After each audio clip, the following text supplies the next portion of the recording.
জানেন আমি অসুস্থ মানুষ, 20টা মাহফিল আমি করতে পারিনি। এখন যে মাহফিল করি এটা ডাক্তারকে বলি নাই। ডাক্তার বলছে না, স্টপ হিয়ার, থামেন, আপনার বয়স হয়েছে। আমি মনে মনে বললাম, আল্লাহর কথা কোরআনের কথা বলতে বলতে যদি মরে যাই তাহলে এটাই আমার জীবনের সবচেয়ে বড় পাওয়া, যার জন্য আমি এখন কথা বলার ব্যাপারেও সীমাবদ্ধতা আছে। আসার পরে তো আমাকে দিতে পারলেন না, 9টায়ও যদি দিতে পারতেন তাহলেও 1 ঘন্টা আমি কথা বলতাম। এখন শুরু করার সঙ্গে সঙ্গে আমাকে উপসংহারে চলে আসতে হচ্ছে। যখন সুস্থ ছিলাম তখনও তো রাত 10টার পরে আমরা ওয়াজ মাহফিল করতাম না, ওয়াজ করতাম না, এটা আপনারা জানেন। তো যাক, সব জিনিসকে আসলে একভাবে চিন্তা করলে এটা হয় না। যে বিমার, যে বুড়ো, তাকে তো আল্লাহ অন্যান্যদের চাইতে সুযোগ সুবিধা বেশি দিয়েছে ইবাদতের ব্যাপারে, বন্দেগীর ব্যাপারে, তাই না? দিছে তো ভাইয়েরা। ইন্না আনজালনাহু কুরআনান আরাবিয়্যান লাআল্লাকুম তা'কিলুন, সূরা ইউসুফ 2য় আয়াত। কোরআনে পাকের 12 পারা 12 নম্বর সূরা, সূরা ইউসুফ। আর সূরা ইউসুফকে আল্লাহ পাক বলছেন আহসানুল কাসাস, সবচাইতে সুন্দরতম শিক্ষণীয় কিচ্ছা, ইতিহাস। ইতিহাসের মূল বক্তব্য একটাই, সেটা হলো ইউসুফ আলাইহিস সালাম যে জেলে গিয়েছেন অপরাধ করার কারণে না করার কারণে? অপরাধ করার অপরাধে নাকি না করার অপরাধে? যে আল্লাহ এটাও আমাদেরকে দেখিয়ে দিলেন সূরা ইউসুফের এই বিশাল এই সূরা বক্তব্য নাযিল করে, যে কিয়ামত পর্যন্ত আল্লাহর এই জমিনে বিভিন্ন যুগে বিভিন্ন জামানায় দ্বীনের বিভিন্ন দায়ী, দ্বীনের বিভিন্ন দায়ী, দ্বীনের বিভিন্ন রায়, দ্বীনের বিভিন্ন নকিব, যারা দ্বীনের পথে চলবে, দ্বীনের পথে থাকবে, দ্বীনের কথা বলবে, দ্বীনের দিকে ডাকবে, আদর্শের পথে অটল অটল অচল অবিচল থাকবে, তারা অপরাধ না করার অপরাধেও যুগে যুগে জেলে যাবে। ঠিক না ঠিক? ভাইয়েরা, সূরা ইউসুফের যেহেতু আমার আলোচনা খুব সংক্ষিপ্ত, সীমাবদ্ধ, আমি আগেই বলে দিচ্ছি, ইন্না আনজালনাহু, নিঃসন্দেহে আমি আল্লাহ স্বয়ং নিজে, আনজালনাহু, নাজিল করেছি এটাকে, আমি আল্লাহ নাজিল করেছি এইটাকে, কুরআনান কারাআ ইয়াকরাউ কিরাতান কুরআনুন, যেটা মানুষ বারবার পড়ে, সবচেয়ে বেশি পড়ে। মানুষের জীবনে কোরআনের চাইতে বেশি আর কিছু কেউ পড়ে না। আরাবিয়ান, একেবারে প্রাঞ্জল ঝরঝরে মিষ্টি আরবি ভাষায়, লাআল্লাকুম তা'কিলুন, যাতে করে তোমাদের বুঝতে, পড়তে, মুখস্থ করতে, আমল করতে সুবিধা হয়। পড়েন আলহামদুলিল্লাহ। আমি আবার বলছি, সূরা ইউসুফের 2 নম্বর আয়াত, প্রথম আয়াত আলিফ লাম রা তিলকা আয়াতুল কিতাবিল মুবিন, প্রথম আয়াত। দ্বিতীয় আয়াত ইন্না আনজালনাহু কুরআনান আরাবিয়্যান লাআল্লাকুম তা'কিলুন, নিঃসন্দেহে আমি আল্লাহ স্বয়ং এই কোরআনকে কুরআনান আরাবিয়্যান, বারবার পঠিতব্য হিসাবে, জীবনের সিলেবাস হিসেবে, জীবনের কারিকুলাম হিসেবে স্বচ্ছ প্রাঞ্জল আরবি ভাষায় নাজিল করেছি, এই জন্যে লাআল্লাকুম তা'কিলুন। তাহলে আল্লাহ নিজে বলছেন আরবি ভাষায় নাজিল করেছেন। আবার আরেক জায়গায় দেখেন, বিলিসানিন আরাবিয়্যিন মুবিন, আমি এই কোরআন নাজিল করেছি স্বচ্ছ প্রাঞ্জল ঝরঝরে মিষ্টি আরবি ভাষায়। বলেন সুবহানাল্লাহ। কোরআনের চাইতে মিষ্টি, দুনিয়াতে আর অন্য কোনো ভাষা নেই। প্রিয় ভাইয়েরা, আদম আলাইহিস সালাম তিনি প্রায় 6 লক্ষ ভাষার বিশেষজ্ঞ পণ্ডিত ছিলেন। 6 লক্ষ ভাষা জানতেন। আদম আলাইহিস সালাম প্রথম মানুষ, প্রথম নবী। আজকে সবাই স্বীকার করে আদম আলাইহিস সালাম দুনিয়ার প্রথম পদার্থ বিজ্ঞানী। ফেরেশতাদেরকে আল্লাহ জিজ্ঞেস করলেন, হোয়াট ইজ দিস, এটা কি? ফেরেশতারা জবাব দিল, লা ইলমা লানা, উই ডোন্ট নো, আমরা জানি না, আমরা বুঝি না, আমরা চিনি না। আল্লাহ যতটা জিজ্ঞেস করলো, ফেরেশতারা বলল, জানি না, বুঝি না। যখনই আদমের সামনে পেশ করা হলো, এটা কি? আদম বললেন, দিস ইজ ম্যাঙ্গো, এটার নাম আম। আল্লাহ জিজ্ঞেস করলেন, আম দিয়ে কাম কি? বলে যে কষি সময় এটাকে বানিয়ে খাওয়া যায়, আচার বানানো যায়, আম সত্য দেওয়া যায়, আমের ফলি বানানো যায়, মোরব্বা বানানো যায়, পাকলে চুষে খাওয়া যায়, দুধে ভাতে মিশিয়েও খাওয়া যায়। এটার আরো আরো অনেক গুণ। এটার নাম কি? এটার জাম। এটার কাজ কি? ছোট ছোট ভিতরে একটা বিসি আছে, ডায়াবেটিকের জাম। রক্ত পরিষ্কার করার জন্য জামের কোনো তুলনা নাই। কইটা কি? কইটার নাম নিম। এইটার কাজ কি? আদমকে যার খাজলি হয়েছে সে বুঝে নিম কি জিনিস। উনি যতদিনই জিজ্ঞেস করলো আদম, তাহলে তিনি সর্বপ্রথম পদার্থ বিজ্ঞানী, 6 লক্ষ ভাষা পণ্ডিত। জাতিসংঘের হিসাব অনুযায়ী বর্তমান পৃথিবীতে মানুষ 6,500 আন্তর্জাতিক ভাষায় কথা বলে। তাহলে কোথায় আদমের 6 লক্ষ আর কোথায় 6,500? 100 ভাগের 1 ভাগের মধ্যে 80, তাও না, লক্ষ লক্ষ ভাগের 1 ভাগের মধ্যে আমরা রয়েছি। কোরআনের আগে আসমানি কিতাব ছিল না? বলুন। মাসালুহুম ফিত তাওরাতে ওয়া মাসালুহুম ফিল ইনজিল ইন্না হাযা লাফিস সুহুফিল উলা সুহুফি ইব্রাহিমা মুসা। ইব্রাহিমের কাছে আল্লাহ সহিফা নাযিল করেছিলেন, সংবিধান, সংক্ষিপ্ত পুস্তিকা, বুকলেট। সুলাইমান, দাউদ, এই থেকে ইদ্রিস। আদমের কাছে কিন্তু কিছু নাযিল করেননি।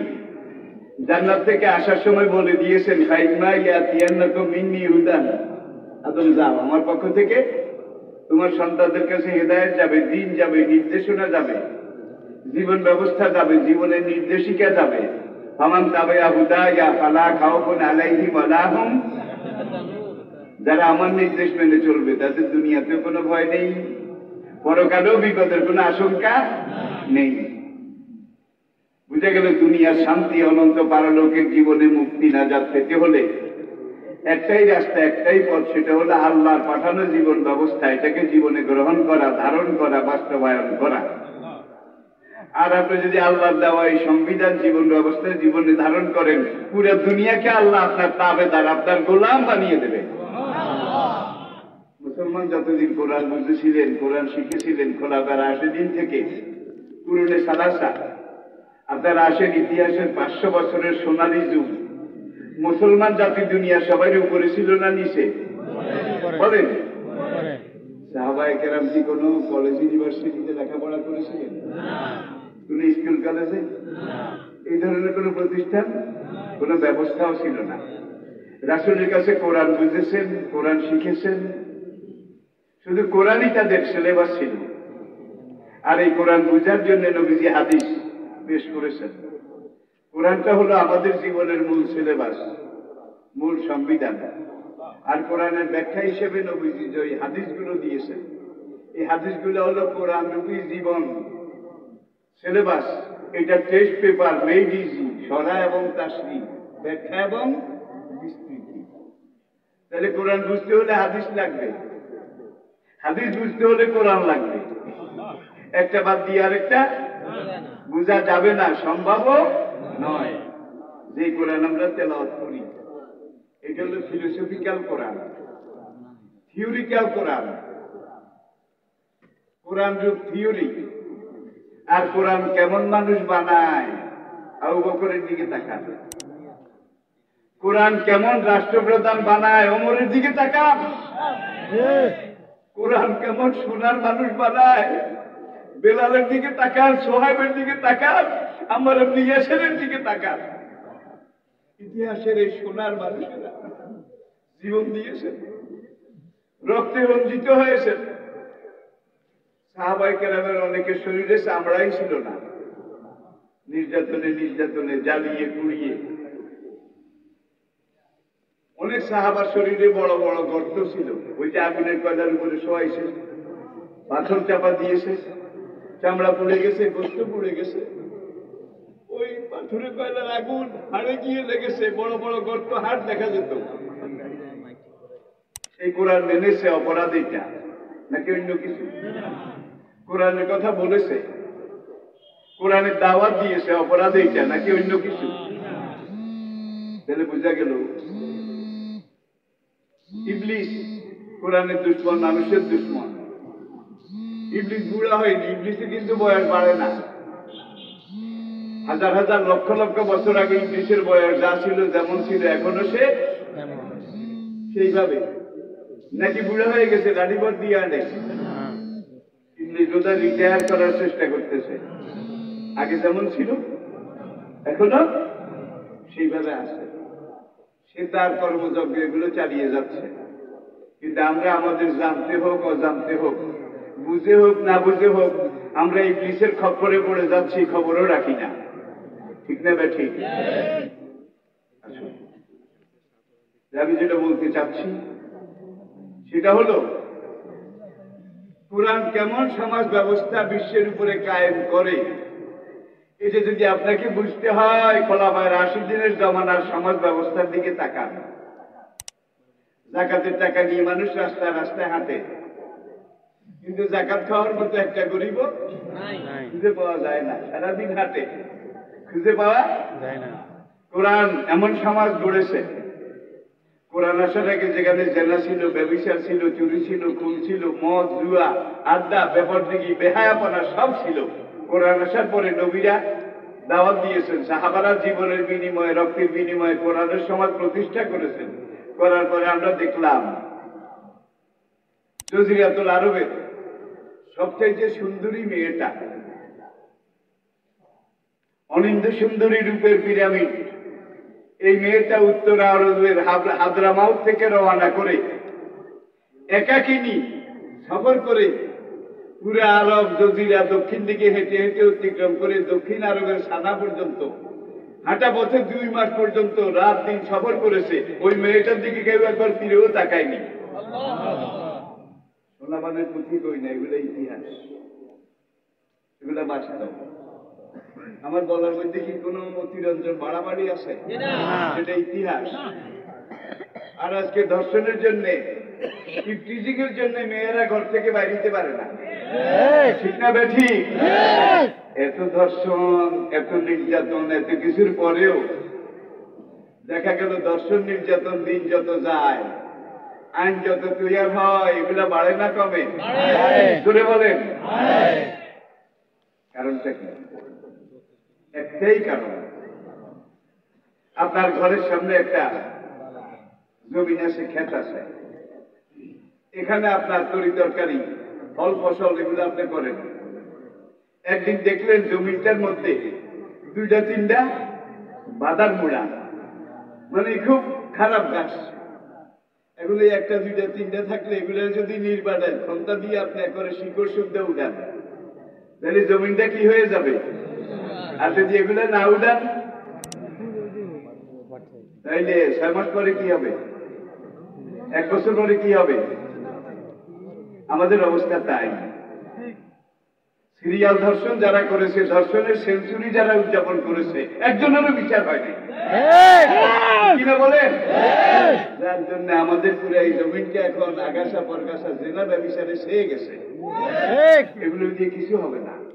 ওয়ালাকুম ফিল কিসাসি হায়াতুন ইয়া উলুল আল্লাহ আল্লাহ কোরআনের ফৌজদারি আইন দণ্ডবিধি আর জানিয়াত জানি সূরা নূর প্রথম দিকে দেখেন অবিবাহিত জেনাকারিনী আর অবিবাহিত জেনাকারী আর জানিয়াত অবিবাহিতা নারী আর অবিবাহিতা নর ইজা জানাইয়া যদি জেনা করে হাজলিদু কুল্লা ওয়াহিদিন মিনহুমা মিয়াতা জালদা তাদের প্রত্যেককে 100 দৌড়া করে মারো মারার পরে আর জানি লা ইয়ানকিহু ইল্লা জানিয়াতান আও মুশরিকাতান তাদেরকে এই 100 দৌড়া মারার পরে দুজনকে তওবা তিল্লা করায় একজনের সাথে আরেকজনের বিয়ে পড়াইয়া দাও কারণ তোমার ভালো লাগছে এই জন্য তো ওখানে গেছো তুমি ওটাকে উচ্ছিষ্ট করেছো এটো বুঝে না আইন্দা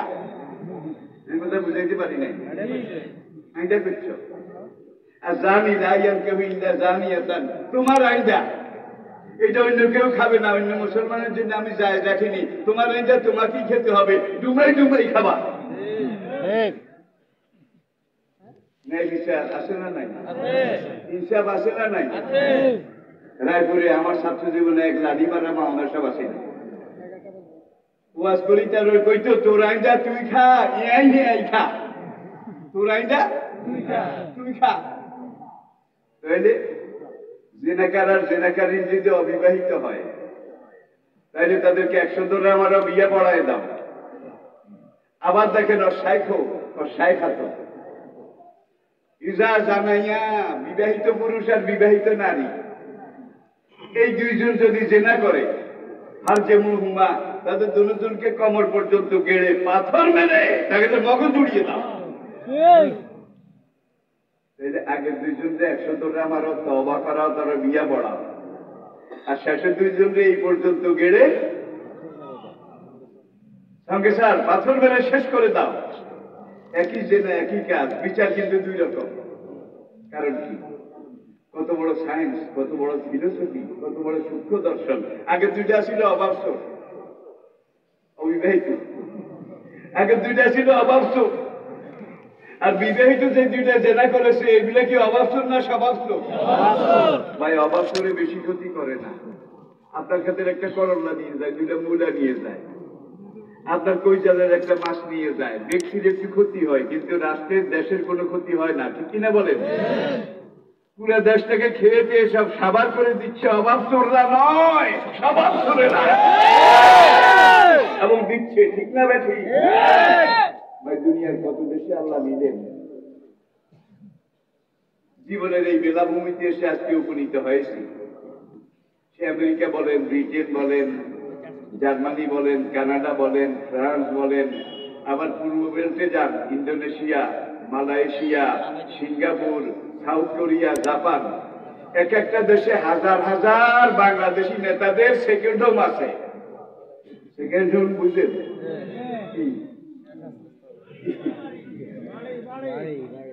দেখা যায় এখানে 10-20 হাজার টাকা বেতনে চাকরি করেছে কিন্তু সিঙ্গাপুর মালয়েশিয়া জাপানের মতো দেশে একটা বাড়ি করতে কত billion billion billion billion dollar লাগে এটার হিসাব বাংলাদেশে বসে আমি আপনাদেরকে বুঝাইতে পারবো না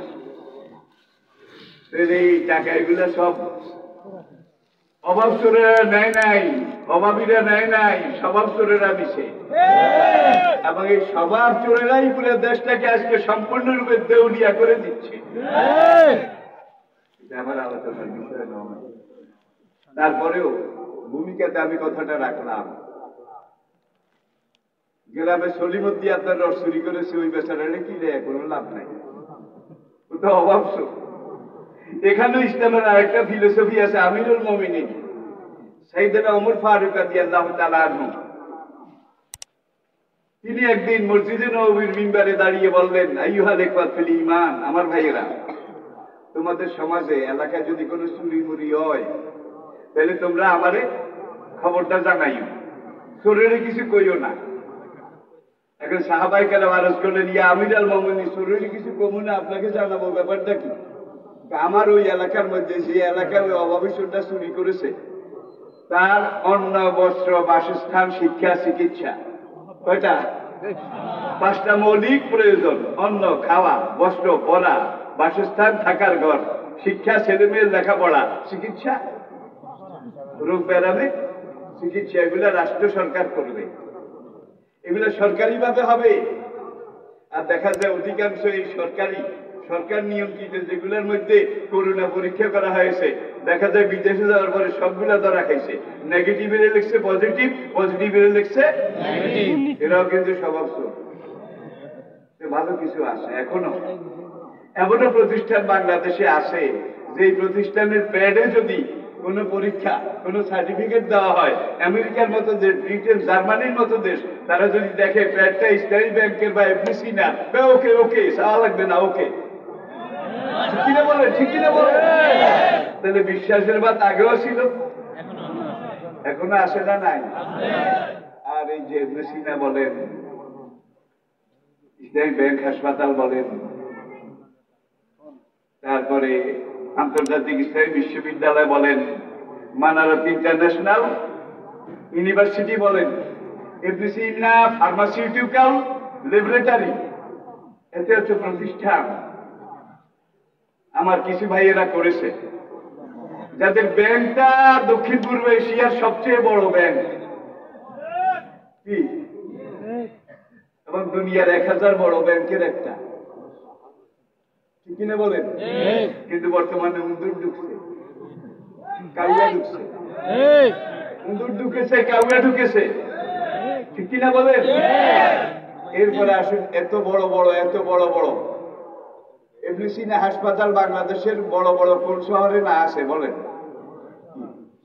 সব জায়গায় আছে, ঠিক না? ঠিক।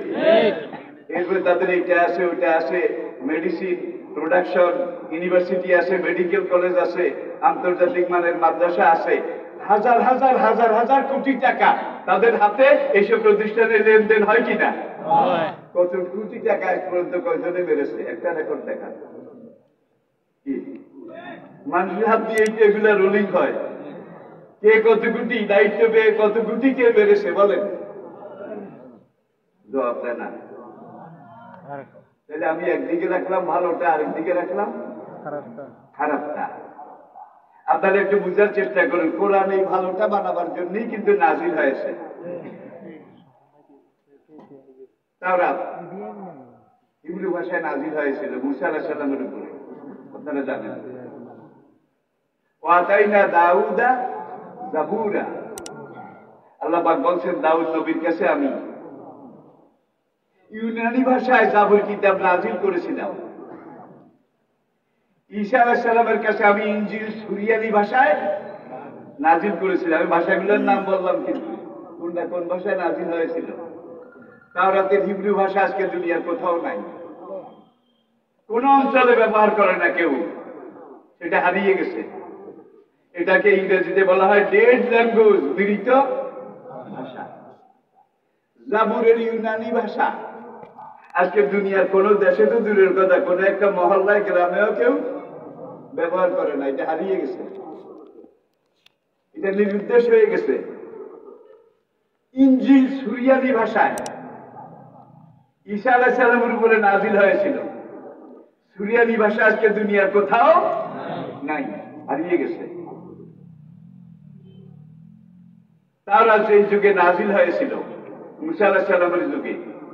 সেই যুগে তাওরাতের একজন হাফেজ সাহেব ছিল, আমার একটা রেকর্ড থাকতে বলেন, I challenge you honourable brother of Islam, আমি আপনাদেরকে চ্যালেঞ্জ করি, আজকে তো নাই তাওরাতের কোন হাফেজ।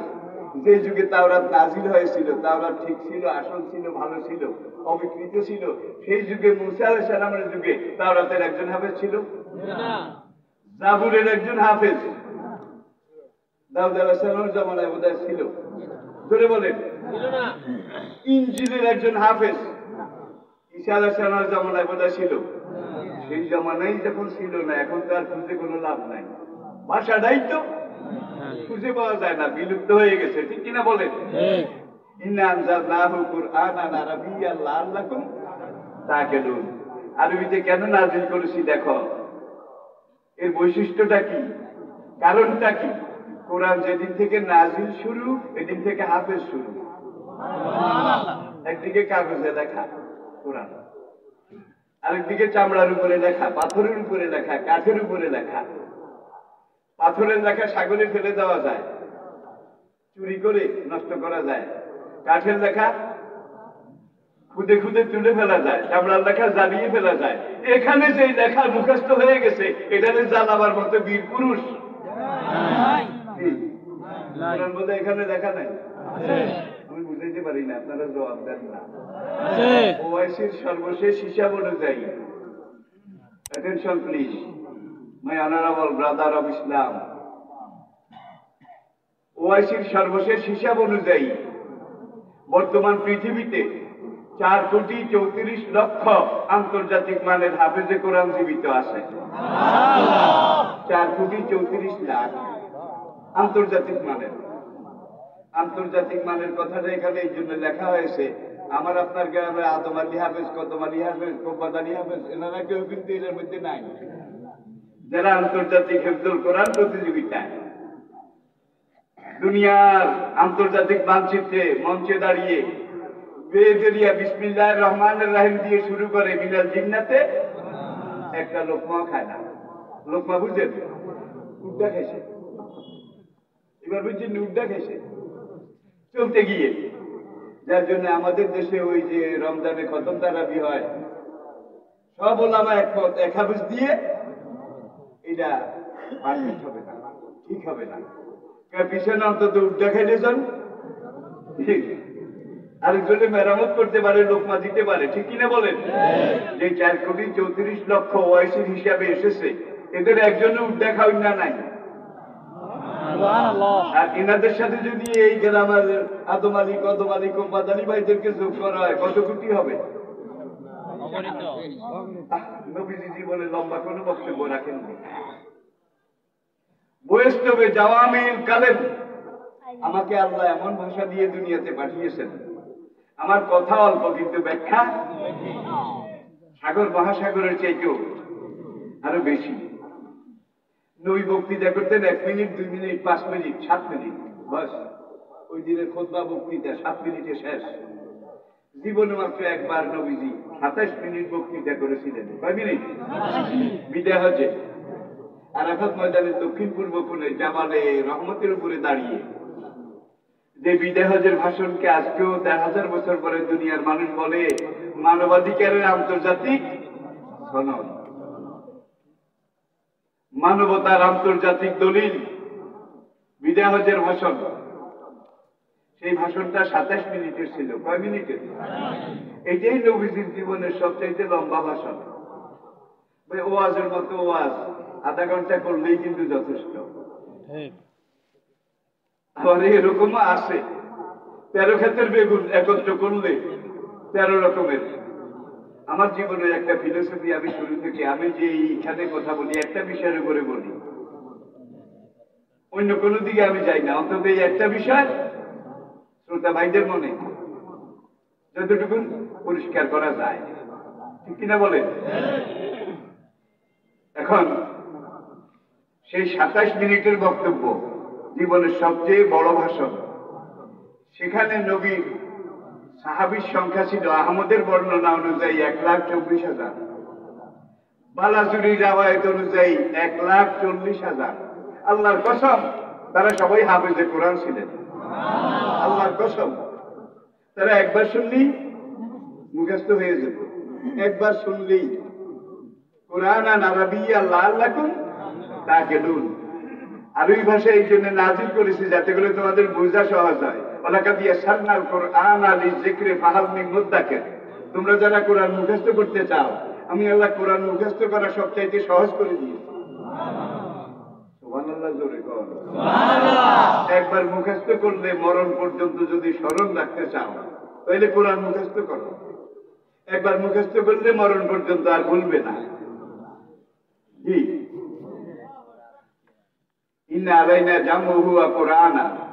আমি প্রত্যেকটা কথার সাথে অন্য অন্য আয়াত কিন্তু আনতেছি, সময়ের অভাবে এই আয়াতগুলোর তরজমা আমি করতে পারছি না, আমি দুঃখিত। আপনাদেরকে বুঝতে হবে এই কথার সাথে এই আয়াতটা রিলেটেড, কি পরিপূরক। ইয়াসারনাল কোরআন লিযিকরি ফাহাল মিন মুদ্দাকির। এই কোরআন যারা পড়তে চায় আমি পড়া সহজ করে দিয়েছি। এই কোরআন যারা মুখস্থ করতে চায় কোরআন মুখস্থ করা সবচাইতে সহজ করে দিয়েছে। এই কোরআন একবার মুখস্থ করে মরণ পর্যন্ত যে স্মরণ রাখতে চায় কোরআন স্মরণ রাখা সবচাইতে সহজ করে দিয়েছে। আর কোরআনুন আরবি শব্দ, বাল হুয়া কোরআনুম মাজিদ ফি লাউহিন কারা ইয়াকরাউ কিরাতান কোরআন। এটা এমন এক গ্রন্থ, এমন এক কিতাব যেটা মানুষ তার জীবনে সবচেয়ে বেশিবার তেলাওয়াত করে। যারা 5 ওয়াক্ত নামাজ ঠিক মতো পড়েন তারা দৈনিক কোরআনের প্রথম সূরাটা কয়বার পড়েন? কি কয়বার? ফরজে লাগে, ওয়াজিবে লাগে, সুন্নতে লাগে, নফলে লাগে, তাহাজ্জুদে লাগে, চাশতে লাগে, আওয়াবিনে লাগে, ইশরাকে লাগে। সূরা ফাতিহা না পড়লে তো নামাজই হবে না। লা সালাতা ইল্লা বিফাতিহাতিল কিতাব ইল্লা বিউম্মিল কোরআন। সূরা ফাতিহা পড়াই লাগবে। তাহলে 5 ওয়াক্ত নামাজ যারা ঠিক মতো পড়েন কোরআনের প্রথম সূরাটা দৈনিক কত ডজন বার পড়েন? কত ডজন বার দৈনিক? মাসে, বছরে, 10 বছরে, 20 বছরে, 50 বছরে? যেই বাবাজির বয়স 80 বছর কত লক্ষ লক্ষ লক্ষ লক্ষ বার পড়েছে, কোন ক্যালকুলেটরে এই হিসাব করা যাবে না। ভাই এক জিনিস বেশি দিন খেলে রুচি নষ্ট হয়। বনী ইসরাঈলদেরকে সাইনার উপর দ্বীপটি ময়দানে আল্লাহ 40 বছর মানা সালুয়া খাওয়াইছে। কি? ওয়াজাল্লালনা আলাইকুমুল গামামা ওয়া আনজালনা আলাইকুমুল মান্না ওয়া সালুয়া। দেখছেন কোরআনে এক আয়াত আরেক আয়াতের কিভাবে টানে। এটাই কোরআনের সবচেয়ে বড় কেরামত এবং জাদু। ভাই 40 বছর মানার সালুয়া বেহেশতের খানা তো আল্লাহ নিজের কুদরতের হাতের তৈরি। 70,000 বনী ইসরাঈলের জন্য 70,000 plate packet food, packet food readymade ফেরেশতারা রেখে যেত। জাদুয়ারা খাইছে, জন্মের খাওয়ান খাইছে। প্রথম 20 বছর খাওয়ার পরে এক একটা শরীর মোটা তাজা হয়ে গেছে, হাঁটার সময় থলথল করে গোস্ত, তেল তেল করে শরীর, ফ্যাট জমে গেছে। এখন মুসা আলাইহিস সালামের কাছে এসে কয়, ওই বলতুম ইয়া মুসা লা নাসবিরা আলা তাআমি ওয়াহিদ। হে মুসা, এত বছর ধরে বারবার খাইতে খাইতে মানা সালুয়া খাইতে খাইতে বেহেশতি খানা খাইতে খাইতে অরুচি হয়ে গেছে, আর ভালো লাগে না। ফাদুলানা রাব্বাকা, হে মুসা তুমি তোমার রবের কাছে আমাদের জন্য একটু দোয়া করো। ফাদু দোয়া করো লানা আমাদের জন্য, রব্বাকা তোমার রবের কাছে। হারামজাদারা তবু কি? মুসা রেখে তোমার রবের কাছে আমাদের জন্য একটু দোয়া করো। হারামজাদা তবু কি? 40 বছর কারে বেহেশতের হুজুরি খানা খাওয়াইছে, আর মুসা রেখে তোমার রবের কাছে দোয়া করো। তাহলে ওদের ইনডাইরেক্ট কথার মধ্যে এইটাই পাওয়া যায় যে আমাদের রব না, তুমি তোমার রবের কাছে আমাদের জন্য এইটা দোয়া করো। এমন নিমু খারাপ সেই যুগে আসলে এই যুগে তো নাই। আসে না? নাই। এটা হলো ম্যান সাইকোলজি। ম্যান সাইকোলজি, মানুষের তবিয়ত, খাসিয়ত। গোটা গোটা মুরগি রেজালা মাসে একবার খাইলে ভাল লাগে, 2বার খাইলেও সহায়। প্রত্যেকদিন রেজালা মুরগি মুসলমান খাইতে খাইতে 1 সপ্তাহ খাইলে দেখবেন একদিকে পাতলা পায়খানা, তলপেটে কামড়, রক্ত আমসা, আর এদিকে অরুচি। এখন গোটা মুরগি মুসাল্লাম, ফিস্ট, রোস্ট এগুলো সামনে আসলেই খাওয়া তো দূরের কথা, দুধ তুলি খাই যত ভালোই হোক একাধারে। কিন্তু আল্লাহ বেহেশতের খানার মধ্যে কিন্তু অরুচি রাখে নাই। আল্লাহু আকবার, অরুচি রাখে নাই। কিন্তু বেঈমান বনী ইসরাঈল, ইবু খারাপ বনী ইসরাঈল ওরা বোঝে নাই। মুসা সংক্ষেপ করে বললেন, আতাস্তাবদিলুনাল্লাযী হুয়া আদনা বিল্লাযী হুয়া খায়র। ওরে পোড়া কপাইল্লার দল, বেহেশতের মানা সালুয়া আল্লাহ তৈরি কুদরতি খানা, এটা বাদ দিয়ে তোরা কি চাস? মুসা কি চাই বোঝো না? আদুলানা রাব্বাকা ইউখরিজু লানা মিনাল আরদি মিন বাকলিহা ওয়া কিসাইহা ওয়া আদাসিহা ওয়া আফুমিহা ওয়া বাসালিহা। জমিনে আমরা চাষবাস করে আমরা বীজ রোপণ করব, ধান কচু, মান কচু, ওল কচু, ঝোল কচু, ছড়া কচু, মূলা কচু, গোল আলু, মাইকা আলু, গাজর, শালগম, মূলা, এগুলো আমাদের রুমে খোঁজে। মুসাকা তাস্তাবদিলুন আল্লাযী হুয়া আদনা বিল্লাযী হুয়া খায়র। ওরে একটা জন্তু আছে দুনিয়াতে, নাম হইল কুত্তা। ওর খাওয়া হইল যত রাবিশ। কুত্তা যত রাবিশ খায়, কুত্তা তাগড়া হয়, মোটা হয়। একাধারে 3 দিন পোলাও আর কোরমা খাওয়াইয়া দেখেন কুত্তার গায়ে পশম একটাও থাকবে না, সব পশম উঠে যাবে। কুত্তার পেটে বিষ হয় না। ভাই কথা আছে, এই কিছুদিন আগে জাপানের রাজধানী টোকিও শহরে একটা সেমিনারে আমি কোরআন এটার বৈশিষ্ট্য নিয়ে যখন আলোচনা করছিলাম, তখন একজন সাংবাদিক বৌদ্ধ, সে আমাকে প্রশ্ন করলো, অনারেবল মাওলানা, এই যে ইহুদি জাতি, এই জাতিটা এত চালাক, এত শেয়ানা, আমেরিকার মতো সুপার পাওয়ার, সেটারও কিন্তু ইহুদিরা চালায়। বিশ্বাস হয় না? ব্রিটেন, ফ্রান্স, জার্মানি, রাশিয়ার মতো কমিউনিস্ট, চায়নার মতো দেশ ইহুদিরা চালায়। ডাইরেক্ট আদি খায় না, ডৌগাদি খায়। কি তাহলে আমাদের পাশের দেশ রকে চালায় ইসরায়েলের মোসাদ, আর চালায় আমাদেরকে। তাহলে বাড়ি বাড়ির বাড়ি তার বাড়ি, গোড়াই কিন্তু ইহুদি। মুসলমান দেশ হোক, মধ্যপ্রাচ্য, সৌদি আরব থেকে শুরু করে প্রত্যেকটা দেশ দেখেন, সবগুলা ইহুদিদের, 2-1টা ব্যতিক্রম ছাড়া, ঠিক কিনা? এখন ওই বৌদ্ধ লোকটা বলে ইহুদি এত শেয়ানা, এত চালাক, এত বুদ্ধি, পুরো দেশটা দখল করে নেয়, কিন্তু দেশালারা টেরও পায় না। ঠিক না? ঠিক।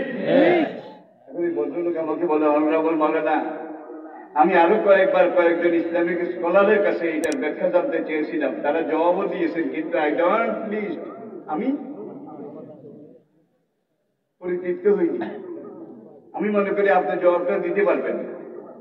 বললাম, ভাই আমি তো বুড়া মানুষ, আরো বেয়েলেন মানুষ, আপনি যখন আসছেন, আমি একটাই জবাব আপনাকে দিচ্ছি। দুনিয়ার এই ইতিহাসে আদম থেকে আজ পর্যন্ত কাল পরম্পরায়, মানুষের বংশধারা রক্ষায় দুনিয়ার মানচিত্রে একটা মাত্র জাতি, যেই জাতিটা 2 জন নবীর নেতৃত্বে লোহিত সাগরের পূর্ব পাড়ে মিশরে যখন পাইকারি বারবার রিফিউজিদের মতো মাইর শুরু করেছে ফেরাউন, তখন সেখান থেকে রিফিউজি হইয়া লোহিত সাগরের পূর্ব পাড়ে এসে একদিকে জর্ডান, আরেকদিকে সিরিয়ার গোলান হাইট, আরেকদিকে ওই যে বর্তমান ফিলিস্তিন, এর মাঝখানে সাগরের পাড়ে বাদি আর বাদিয়াড়ি, দুধু বাদি, সংখ্যায় কম না, সর্বোচ্চ বর্ণনা 70,000। সেই যুগের 70,000 মানুষ কিন্তু সহজ কথা নয়, ঠিক কিনা? এই যুগে দেখেন রিফিউজিরা এক দেশ থেকে আরেক দেশে যখন যায়, তখন রেড ক্রস আসে, কত এনজিও, কত আন্তর্জাতিক সংস্থা। কেউ ঘর বানাইতে না পারলেও প্লাস্টিকের ঘর বানাইয়া দেয়, কেউ টিনের ঘর বানাইয়া দেয়, কেউ বিল্ডিংও করে দেয়, আবার রিলিফ খাওয়ার ব্যবস্থাও করে, ঠিক কিনা বলেন? সেই যুগে কি জাতিসংঘ আসিল? কোন এনজিও আসিল? ফেরাউনের পাইকারি মাল, যেটাকে আরবিতে করতে আম, জীবন নিয়ে সাগর পার হয়ে যখন এই পারে আসলো, আল্লাহ জাল্লালনা আলাইকুমুল গামামা ওয়া আনজালনা আলাইকুমুল মান্না ওয়াস সালওয়া, মেঘ তোমাদের মাথার উপরে এনে আমি আল্লাহ ছায়া করে দিলাম, সূর্যের উত্তাপে যেন তোমরা কষ্ট না, তোমরা যেন একেবারে কাবাব হয়ে না যাও। এই জন্য আমি মেঘ দিয়ে ঘর তৈরি করে দিয়েছি। ওয়াল জান্না আলাইকুমুল মান্না ওয়াস সালওয়া, আর 40 বছর পর্যন্ত তাদেরকে বেহেশতি খানা, হুজুরি খানা, মানা, সালওয়া এটা পাঠাইছি। তখন আমি ওই ভদ্রলোককে বললাম, দুনিয়ার মানচিত্রে একটা মাত্র জাতি এখনো টিকে আছে, যেই জাতিটা 2 জন নবীর নেতৃত্বে ময়দানে সিনাই উপত্যকায় একাধারে 40 বছর বেহেশতের মানা সালওয়া পেয়েছিল, সেই জাতিটা ইহুদি জাতি। আজকে এত বছর পরে প্রায় 3000 বছর পরে দেখা যায় এই মানা সাদুয়া খাওয়া জাতি ইহুদি জাতিটা শেয়ানা নয় 6.5 এটা তাদের বুঝলি নয়, ওই যে মানা সাদুয়া বাপদাদা সেদ্ধ গোষ্ঠী খাইছিল, সেই মানা সাদুয়ার কারণে ওদের ব্রেন সবচেয়ে শার্প, সবচেয়ে ধারালো, কথায় বলে নাপিতের 16 চুঙ্গা বুদ্ধি। ভদ্রলোক খুশি হয়ে গেল, আমার জিজ্ঞাসার জবাব আজকে বোধহয় পেয়ে গেছে। ইহুদি জাতি। আর কোরআনে আল্লাহ বলছে তোমাদের সবচেয়ে বড় দুশ্মন হলো ইহুদি, তারপরে হলো মুশরিক। সবচেয়ে বড় দুশ্মন ইহুদি, তারপরে মুশরিক। ঠিক কিনা বলেন? ওরা তোমাদের সাথে চুক্তি করবে, চুক্তি করে তোমার মুখের উপর দিয়ে মুছে দেবে, সব নিজেরা খাবে, তোমাদেরকে কিচ্ছু দেবে না। ঠিক না বেঠিক? ঠিক না বেঠিক? 1000 বছর আগে কোরআন বলেছে। আজকে বিশ্ব সমাজ, পরিবেশ, পারিপার্শ্বিক অবস্থা, পরিস্থিতি, এটার সাথে আপনার কি মিলান না? আপনাদের বোধহয় অসুবিধা হয়, আমার কিন্তু অসুবিধা হয়ে যাবে। আমি ছেড়ে দিচ্ছি আলোচনা, একটু সামনে আসুন। তাইলে এই যে লক্ষ লক্ষ কোটি কোটি বার সূরা ফাতিহা পড়েছেন, কোরআনের প্রথম সূরা, কার মন থেকে উঠে গেছে? কর ঠিক, যিনি যত বেশি পড়েছেন, বনি ইসরাঈলদের মধ্যে তাদের মন তিতে হয়ে গেছে, আর বোধহয় পড়তে ইচ্ছা করে না। যিনি যত বেশি পড়ছেন, তার পড়ার আগ্রহ তত কমে গেছে, বাড়ছে। বুঝা যায় এখনো লংজিভিটি আছে, এখনো ফিটনেস, এখনো গ্রহণযোগ্যতা আছে একটা মাত্র জিনিসের, সেটা হলো আল কোরআন। আর সব ইনভ্যালিড, আউটডেটেড হয়ে গেছে, পরিত্যক্ত হয়ে গেছে। সারা বছর দুনিয়ার ইহুদি, মুশরিক, খ্রিস্টান সবাই মিলে একত্র হয়ে মুসলমান খতম করে। কাউকে বলে জঙ্গি, কাউকে বলে চরমপন্থী, কাউকে বলে এটা, কাউকে বলে সেটা। কাশ্মীরে শেষ করে, বসনিয়া শেষ করে, চেচনিয়া শেষ করে, বার্মায়, আরাকানে, ফিলিস্তিনে, কি আফগানিস্তানে শুধু মুসলমান মারে, যত জঙ্গি সব মুসলমান। সব বেঈমান মুসলমান খতম করার জন্য এক হয়েছে। দুঃখ, মুসলমান নিজেদেরকে রক্ষার জন্য এখনো এক হইতে পারে নাই। কোরআন বলছে ইন্নামাল মুমিনুনা ইখওয়াতুন। হাদিসে নবী বুঝিয়েছেন কার নাম বুনিয়ানুন মারসুস। কোথায় কোরআন আর কোথায় নবীর শিক্ষা? মা বের লেগে গেলে দেখা যায় এক হুজুর আরেক হুজুরের বিরুদ্ধে ওয়াজ করে, হয়তো আমাদের মধ্যে নাই, এক হুজুর আরেক হুজুরের বিরুদ্ধে। কি ভাই কারণটা কি? তার মাহফিলের লোক বেশি হয়েছে, এরকম ব্যাপার স্যাপার আসে নাকি নাই? কোন হুজুর যদি মাহফিলে এসে অন্য কোন ইসলামী দল, ইসলামী সংগঠন তাদের বিরুদ্ধে কথা বলা শুরু করে, স্পিরিটের মতো দাঁড়ায় যাবেন, আল্লাহ তাহলে ওয়াজ করেন, এগুলো শোনার জন্য আসি নাই। পারবেন পারবেন পারবেন, স্পিরিটের মতো দাঁড়ায় যাবেন। পজিটিভ কথা বলতে হবে আমাদেরকে। নিজের হোগায় গু, পরকে বলে গু, বরিশালের কথা। নিজের পাশায় গু, পরকে বলে গু, ঠিক না? যারা অন্য ইসলামী সংগঠন, ইসলামী দলের সমালোচনা করে, তারা তো সব সোনা রূপার পানিতে দোয়া, দুধে আলখায় দোয়া, নিষ্পাপ, নিরঙ্কুশ, নিখুঁত, নির্ভুল। ঠিক, যার পাশায় গু, সে মনে করে আমার মতো বোধ ওর পাশায় গু, ঠিক কিনা বলেন? আল-মারউ ইয়াকিসু আলা নাফসিহি, যে যেটা ভালো মনে করে সে সেটাই বুঝে, অন্য কিছু বুঝাইতে চাইলেও না। এটা সাইকোলজি। সেদিন আমেরিকার সাথে লাইভে কথা বলতে বলতে রাত 11টার সময় আমি অসুস্থ হয়ে গেছিলাম, আপনারা জানেন। সেদিন আমি একটা ঘটনা বলছিলাম, কুল্লু হিজবিন বিমা লাদাইহিম ফারিহুন। আল-মারউ ইয়াকিসু, যে যে কবিয়তের, খাসিয়তের, আমলের, সে হাঁটার সময় ওইটা চিন্তা করে, শোয়ার সময় ওইটা চিন্তা করে, ঠিক কিনা? মুসলমান যদি মুসলমান হয়, নামাজি হয়, সে হাঁটার সময় নামাজের কথা, তওবার কথা, ইস্তেগফারের কথা, ঠিক কিনা বলেন? আর যদি হারামি আর হারামজাদা হয়, হাঁটার সময় একটা সুন্দর মাইয়া আইয়ে নাকা, নাচতাম গাইতাম। সমাজে দুটো রকম আসে না নাই? আসে না নাই? এখন একবেলা খুব দিনদার নামাজি, শুধু আল্লাহ রসুল এইটাই নিয়ে থাকে, সে রাস্তা দিয়ে যায়, বিরাট একটা বট পাকুড় গাছ, বট পাকুড়, বট গাছ, বট গাছে একটা হিরামন পাখি বসে বসে ডাক দেয়, পাখি তো পাখির ভাষা ডাক দেয়, যেমন বউ কথা কও, হক কথা কও, আসলে কোনোটাই ঠিক না। ও ওর বুলি বলে, ঠিক কিনা বলেন? এখন এই দিনদার লোকটা দুই তিনটা ডাক শুনে বলে, আরে আল্লাহ রসুল নাম তো আমি একা লই না, এই পাখিটাও তো এই মাত্র কইল আল্লাহ রসুল খোদা, আল্লাহ রসুল খোদা। এখন পাখি ডাক দেয়, আর আল্লাহ রসুল পন্থী নামাজি লোকটা বলে পাখিও আমার মতো কে আল্লাহ রসুল খোদা।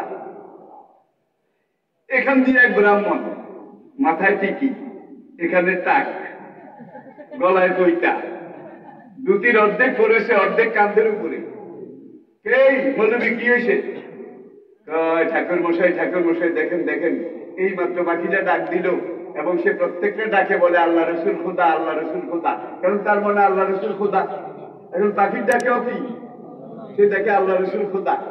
ব্রাহ্মণে কয় তুই ডাক শুনছিস? হ্যাঁ। কাছে আবার ডাক দেখ, পাখি ডাক দিছে। এবার ঠাউরিয়ে কয় তোর কথা ঠিক না, এই মাত্র পাখিটা কইল হরে কৃষ্ণ রাধা। ওর মনে তো আর আল্লাহ রসুল খোদা নাই, ওর মনে আছে হরে কৃষ্ণ কৃষ্ণ কৃষ্ণ রাম রাম হরে হরে। এখন এই ঠাকুরে তর্জমা নিল হরে কৃষ্ণ রাধা। দুইজনে তর্ক বিতর্ক, বাক বিতর্কা, কুল্লে হেসবি বেমাল আদাইহিম মারেহুন। ওই ইসলামপন্থী লোকটা বলেন আল্লাহ রসুল খোদা, এটা ঠিক, আর ব্রাহ্মণ ঠাকুরে বলে হরে কৃষ্ণ রাধা, এটা ঠিক। এখন সালিশ টালিশও নাই, কার গেলে যে মানবে একটু সালিশ আর দেবে। কতক্ষণ পরে একবার বিরাট এক জুড়ি, বাঁশের জুড়ি মাথায় করে যায়, ওর জুড়ির মধ্যে মাটির পাতি, ওগুলো বিক্রি করে গ্রামে ফেরিওয়ালা। এখন এরা দুইজনে বললো ভাই তুমি সালিশটা করো। এ বলে আল্লাহ রসুল খোদা, আমি বলি হরে কৃষ্ণ রাধা, আসলে ব্যাপারটা কি? এখন এই বেটাকে তোদের দুইজনের একজনের কথাও ঠিক না, বাকিটা ডাক দেন, দিশে ডাক। এই মাত্র বাকিটা কইলেও বাসন খোরা কাদা। যার যেই পেশা তার সেই নেটের নেশা, যার মনে ইয়াবা আর গাঁজা, সে সারাদিন হাঁটতেও গাঁজা, চলতেও গাঁজা, শুইতে গেলেও গাঁজা। আর যার মনে আল্লাহ আল্লাহ, সে হাঁটতেও আল্লাহ, শুইতেও আল্লাহ, সবসময় আল্লাহ আল্লাহ আল্লাহ, ঠিক কিনা বলেন? এখন তিনজন এসে, একজন বলে আল্লাহ রসুল খোদা, আরেকজন বলে হরে কৃষ্ণ রাধা, আরেকজন বলে বাসন খোরা কাদা। এখন তিনজনে ঝগড়া করে, ও বলে আমার, ও বলে আমার, ও বলে আমারটা ঠিক। ঝগড়া তো থামে না, আরো বাড়ে। কতক্ষণ পরে একটা বস্তা মাথা করে একটা লোক বাজারের দিকে যায়। সে বাজারে কিন্তু মুদি দোকান করে, তার বস্তার ভিতরে পেঁয়াজ রসুন আদা টাদা এগুলো আছে আর। এখন তারে ধরলো ভাই তুমি কও, রাখ পাখি একবার ডাক দেখ, আমি ন্যায় বিচার করে দেবো যাতে তোদের ঝগড়া থেমে যায়।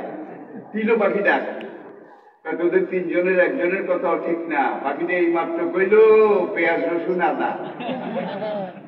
আলমারু ইয়াতিসু আলা নাফসি, যে যেই ভাবক সেই সেই প্রাপক, ঠিক না বেশি?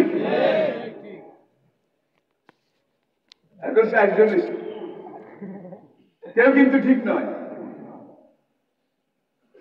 এখন আরেকটা লোক সেখান দিয়ে আসে পান খাইতে খাইতে, লুঙ্গির কোষে পানের দিব্যে একটা এইভাবে খোঁচানো, মুখে দাঁড়ি, দেখতেও চেহারা ভালো, এই মনের মানুষ পাইছে।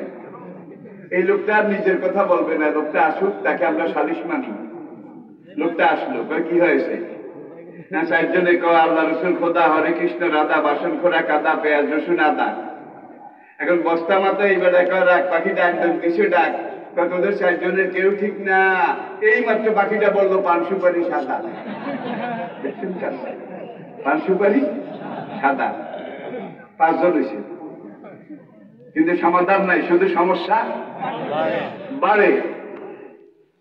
কতক্ষণ বাঘ বিতণ্ডা বলে তর্কাতর্কির পরে হাতাহাতির পরে লাঠালাঠির পরে বাসাবাসি বুঝেন, বাঁশের লাঠি দিয়ে পাইকারি পিটানো, কুরুক্ষেত্র অবস্থা।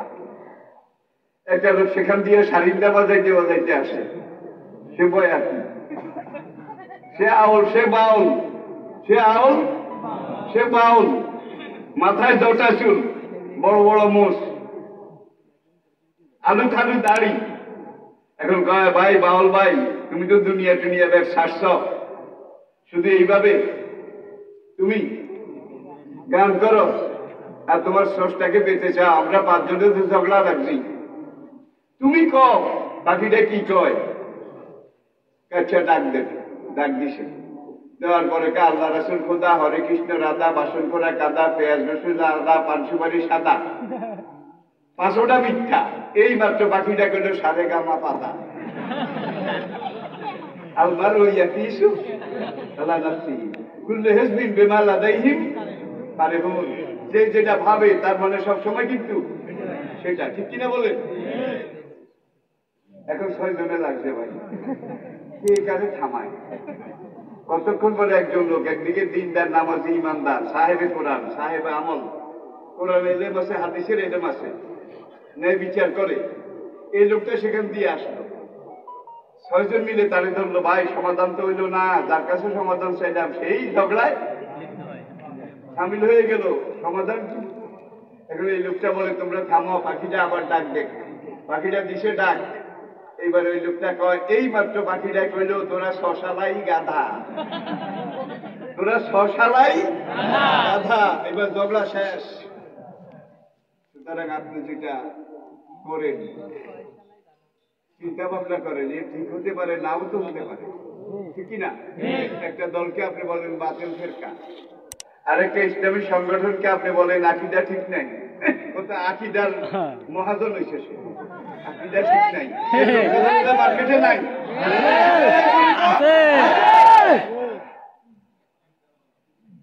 জঙ্গিবাদ ইসলামে নাই।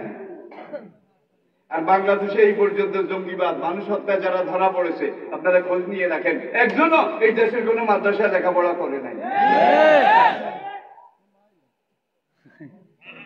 ওই বাইরে বাইরে লেখাপড়া করে এসে তারা জঙ্গি হয়েছে, তারা মানুষ মেরেছে, কিন্তু কোরআনে কোন জায়গায় মানুষ মারা নিষেধ। নিষেধ যে বিনা দোষে একটা মানুষকে হত্যা করলো, কার না, সে যেন পুরো দুনিয়াকে হত্যা করলো। জঙ্গিবাদ ইসলামে নাই। আর আলহামদুলিল্লাহ এই পর্যন্ত জঙ্গিবাদে যারা বাংলাদেশে ধরা পড়ছে, এর মধ্যে আমাদের আলিয়া মাদ্রাসা আউলিয়া নেশাবের কাউমি নেশাবের কোন ওলামায়ে কেরাম নাই। আল্লাহ শুকর, আল্লাহ শুকর। কাউমি ওলামায়ে কেরাম উপমহাদেশে ইসলামের সবচেয়ে বড় খেদমত করেছে এবং করছে। এরপরে আলিয়া নেশাব ইসলামের বিশাল খেদমত করছে। এই বাংলাদেশে শুরুতে আমরা ময়দানে যে 3-4 জন আসছিলাম, আপনারা ছিলেন, এক বাদ্য খাসায় বন্দি। আমি তো রিটায়ার্ড, আমরা সবাই কিন্তু আলিয়া মাদ্রাসার ছাত্র। আর আজকে মাঠে ময়দানে যারা কথা বলতেছে আমাদের ছেলে, ওদেরকে আমি মনে করি আমার রুহানি সন্তান। আমরা চলে যাচ্ছি, ওদেরকে আপনাদের সামনে আমানত রেখে যাচ্ছি। যারা কোরআনে হক কথা বলছে তাদেরকে আপনারা শেল্টার দেবেন, আশ্রয় দেবেন, তাদের কথা শুনবেন। রাজি আছেন? আল্লাহ শুকর। আপনারা ওই ঘোষণার মধ্যে পেয়েছেন ডক্টর মুস্তফা রহমান। ভাই আমি ডক্টর না, এটা একেবারে ক্যান্সার সংক্রামক ব্যাধির মতো শুধু বাংলাদেশে না, সে আমেরিকা গেলাম তাও ডক্টর, ব্রিটেনে ডক্টর, জার্মানিতে ডক্টর, জাপানে ডক্টর। আমি বললাম ভাই আপনারা পাইলেন না কোথায়? তখন জাপানের এক ভদ্রলোক কনভার্টেড মুসলিম, তিনি আবার সেখানকার পাশে একটা মুসলিম দেশে গিয়ে মালয়েশিয়া ইউনিভার্সিটি থেকে সে ছিল বৌদ্ধ, সেই ইসলাম গ্রহণ করে এখন সেখানকার একটা মসজিদের খতিব। তখন সে আমাকে বলে, অনারেবল মাওলানা আপনি কিছু মনে করবেন না, ডক্টর শব্দের অর্থ হল বিশেষজ্ঞ। বিশেষজ্ঞ আমরা এর আগে আপনার কথা নেটে ইউটিউবে বিভিন্ন ভাবে শুনেছি, আজকে তো সরাসরি শুনলাম। শোনার পরে আমরা এটা বিশ্বাস করলাম যে আপনি ইসলামের একজন বিশেষজ্ঞ। তো ডক্টর এটার বাংলা বিশেষজ্ঞ। আমি বললাম ভাই আমি বিশেষজ্ঞ নই, বরং বিশেষ অজ্ঞ, মানে বিশেষভাবে। আর আমরা যখন লেখাপড়া করি এই ব্রিটিশ আমলের পরে পাকিস্তানের আমলে, সেই সময় ডক্টর হওয়ার মতো এত দোকানপাট পুরো পাকিস্তানে ছিল না, একটাও ছিল না। ঢাকা বিশ্ববিদ্যালয়ে একজন মাত্র ডক্টর ছিলেন, ডক্টর মোহাম্মদ শহীদুল্লাহ। নামটা আপনারা জানেন, ঠিক কিনা বলেন? আলহামদুলিল্লাহ। কোরআন পারফেক্ট এলেম শিখে, আপনি কোরআন শিখেন, সত্যিকার কোরআন বুঝেন, দেখবেন যে আপনার কথা এত দামি হবে, এত গ্রহণযোগ্য হবে, দুনিয়ার কোন ডক্টরেটের কথা এত দামি হবে না, এত গ্রহণযোগ্য হবে না।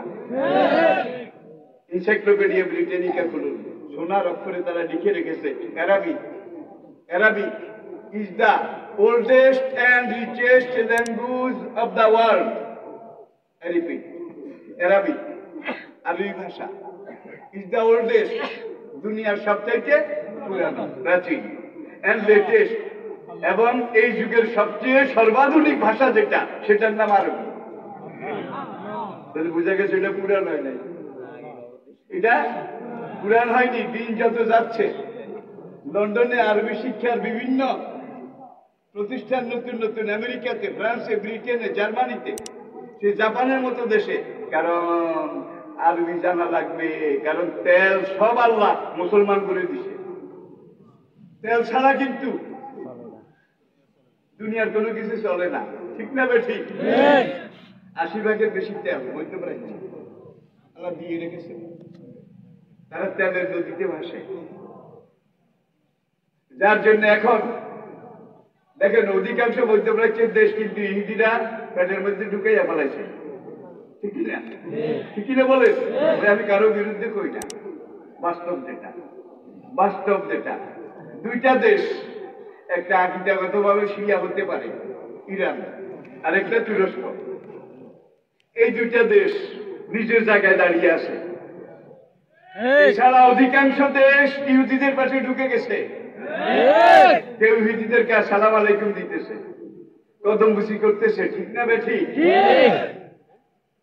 আর একটু আগে আমি বলেছি নাপিতের ষোলচুঙ্গা বুদ্ধি, আর ইমাম মাহাদি যখন আসবে এই ইহুদিরা হবে ইমাম মাহাদির সৈনিক, নাউজুবিল্লাহ নাউজুবিল্লাহ। দাজ্জাল যখন আসবে এই ইহুদিরা হবে দাজ্জালের সৈনিক, আর আপনারা হবেন ইমাম মাহাদি এবং ঈসা আলাইহিস সালামের মুজাহিদ। রাজি আছেন? রাজি আছেন? সময় কিন্তু বেশি দূরে নাই, এমন এক সময় আমি আপনাদেরকে এই কথাগুলো বলেছি যখন ইমাম মাহাদি আপনার ঘরের সামনে, যে সময় ঈসা আলাইহিস সালাম আপনার বাড়ির দরজায়। হাদিসে আল্লাহ নবী ইমাম মাহাদি এবং ঈসা আলাইহিস সালাম আসার 70টা লক্ষণ বলেছেন। কয়টা? 70টার মধ্যে 65টা হয়ে গেছে, 65 হয়ে গেছে, বাকি আছে কয়টা? 5টা। তবে আমি 5 বছর পরে আসবেন, 50 বছর পরে আসবেন, এগুলো আমি বলতে পারবো না। আল্লাহর ক্যালেন্ডারে 100 বছর কোনো সময়ই না, কি আল্লাহর ক্যালেন্ডারে 100 বছর কোনো সময়ই না। সুতরাং অমুক বছর আসবে, অমুক মাসে আসবে, এরকম কোনো কথা বলা যাবে না। যখন পুরো দুনিয়াটা পোড়া মাটির ঘরে ভরে যাবে, তখন তোমরা সিংহের আওয়াজের অপেক্ষা করো। পোড়া মাটির ঘর চিনেন? আমাদের ছোট্টকালে 6 গ্রাম হাঁটলেও একটা বিল্ডিং আমরা দেখতাম না, বুড়াগুলো জিজ্ঞাসা ছিল না। আর এখন হুফাতাল ওরাত রেয়াসাত কিয়াতাতা আলুনা ফিল বুনিয়ান, মা যেই বাচ্চাকে হাত ধরে ধরে দুয়ারে দুয়ারে ভিক্ষা করেছে, সেই বাচ্চা আজকে 5তলা বিল্ডিং এর মালিক। পরের বাড়িতে গরু ছাগল চড়াইছে, তারা আজকে বিল্ডিং এর মালিক। যে চেমেকে খাইছে তারা আজকে বিল্ডিং এর মালিক। নবী বলছেন পরনে কাপড় ছিল না, পায়ে জুতা ছিল না, উলঙ্গ, তারা বড় বড় বালাখানার মালিক হবে। হয় নাই বোধ হয়? হয় নাই বোধ হয়? সন্তানটা মায়ের সাথে এমন ব্যবহার করবে, মুনিব তার বান্দির সাথে যেমন ব্যবহার করে, করে না বোধ হয়? শেষ কথা যেটা, আপনার বিপদ মুসিবত যেটাই হয়েছে, অসুখ বিসুখ, রোগ বালাই, ব্যবসা বাণিজ্য, লোকসান, এখন এই লোকসানের জন্য এইটা শেষ করার জন্য কেউ বাবার মাজারে যায়, কেউ অমুক দরবারে যায়, কেউ অমুক দরগায় যায়, যায় না বোধ হয়? কেউ খাজার দরবারে যায়, কেউ শাহজালালের ওখানে কবর দিতে যায়।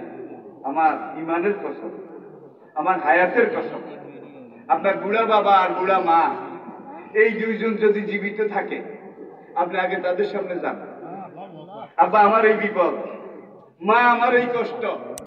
মা যদি বলে আল্লাহ তোর ভালো করুক, বাবা যদি বলে আল্লাহ তোর ভালো করুক, এই দুনিয়া সব দরকার, সব মাজার, সব পীর, সব ফকির, সব আলেম একত্র করে পাটা পিতার মধ্যে এটার শেষে শরবত বানায় খাইলেও সেই কাজ হবে না। যুবক ভাইদেরকে বলছি, আপনারা মা বাপ বুড়া যারা পেয়েছেন, জান্নাতের সার্টিফিকেট আপনার সামনে, এখান থেকে জান্নাত আপনি খুঁজে নেন আর আপনার বাচ্চাদেরকে মাদ্রাসায় পড়ান। রাজি আছেন? মাদ্রাসায় পড়ান, কোরআন পড়ান। কোরআন যদি একবার শুরুতে পড়ান, এরপরে সে ডক্টর হোক, মাস্টার হোক, ইঞ্জিনিয়ার হোক, কোনো অসুবিধা নাই, কিন্তু শুরুতে আগে কোরআন ঢুকে দেন। রাজি আছেন? রাজি আছেন? সকালবেলা পেটে খুব ক্ষুধা, সুম করে ক্ষুধায়, পেটটা একেবারে খালি, একেবারে খালি, কিচ্ছু নাই। এই সময় গরিব মানুষ আপনি চেপা শুটকি আনছিলেন, চেপা শুটকি, এখন এই চেপা শুটকির ভর্তা বেগমে বানাইয়া দিছে, আর কালকে কিছু পুরান ভাত, ঠান্ডা ভাত, পান্তা ভাত বা কড়া ভাত যেটা আমরা বলি, চেপা শুটকি দিয়ে এখন এই পান্তা ভাত মজা আছে, কিন্তু খাইতে খাইতে একবারে জন্মের খাওয়া খাইছেন, পেট ভরে গেছে। এরপরে আপনার এক আত্মীয় বাড়ি থেকে, সেখানে একটা অনুষ্ঠান ছিল, তারা বড় বড় মুরগির রান, গরুর কারি, খাসির গোস্ত, বড় বড় মাছের পেটি একবারে বাড়িতে করে পাঠাইছে। এখন আপনার বেগম এনে ওই শুটকির ভর্তা দিয়ে আধা পেটা পুরা পেটা খাওয়ার পরে এই গোস্ত এক টুকরা, গরুর কারি এক টুকরা, তারপরে খাসির কারি এক টুকরা, এইভাবে দিছে। মজা পাইছেন খাইতে খাইতে করে একটু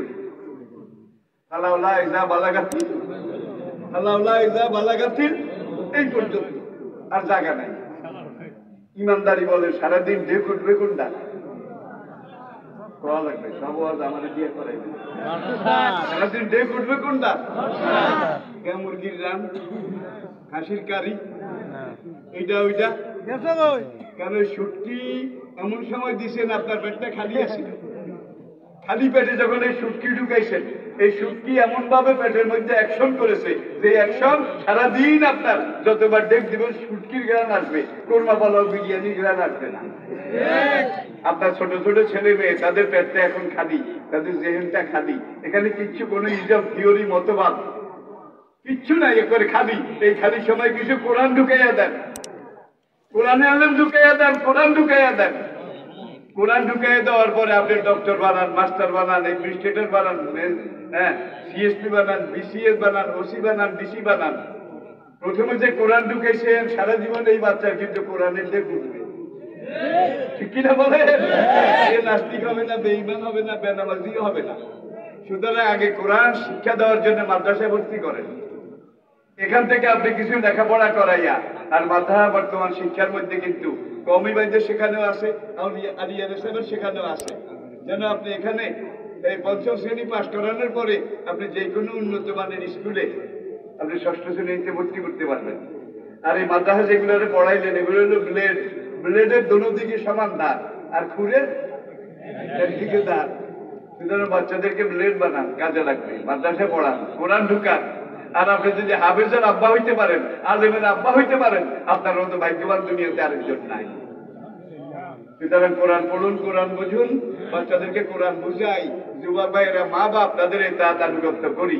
আল্লাহ পাক আমাদেরকে তৌফিক দান করুন। আসসালামু আলাইকুম ওয়া রাহমাতুল্লাহি ওয়া বারাকাতুহু। আত্মায়াতের কায়দায় বসে 2 মিনিটে মুনাজাত শেষ, 2 মিনিট।